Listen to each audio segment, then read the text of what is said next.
যারা ঘরের দেওয়ালটাকে খুবই দারুণ করে সাজাতে চান তাদের জন্য নিয়ে আসছে আজকে ওয়ালপেপার।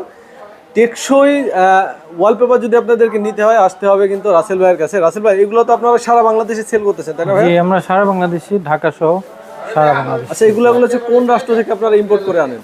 এগুলো কোরিয়া থেকে আসে, হাই এমবস ওয়ালপেপার। এগুলো হাই এমবস ওয়ালপেপার, দেখেন স্ক্র্যাচ নাই, চিকচিক করতেছে, স্ক্র্যাচ হবে না, স্ক্র্যাচ পড়বে না, কেউ বাচ্চারা খোঁটা দিলেও এটা উঠবে না, স্ক্র্যাচ নাই। এগুলো প্রাইস কেমন আসে? প্রাইস 4500 টাকা পার একটা রোলের দাম। কত স্কয়ার ফিট এটা? 120 স্কয়ার ফিট। আচ্ছা, কিন্তু কাজ করা যাবে 105 স্কয়ার ফিট। কাজের সময় একটু ওয়েস্টিং হবে, ওয়েস্টটা বাদ দিয়ে 105 স্কয়ার ফিট পাবেন এবং 600 টাকা একটা রোলের ফিটিং চার্জ। ফিটিং চার্জ সারা বাংলাদেশে তো সেম প্রাইস থাকে? সারা বাংলাদেশে সেম প্রাইস। আচ্ছা, আবার বলি 3D নিয়ে যারা কাজ করতে চান, দেখেন যাদের বাজেট একটু ভালো, চান যে আমি আরো সুন্দর ওয়াল করতে চাই, সেক্ষেত্রে এরকম প্রিন্ট করে নিতে পারেন। আচ্ছা, 3D ওয়ালপেপারটার বেসিক হলো, এটা হলো ফ্যাব্রিক।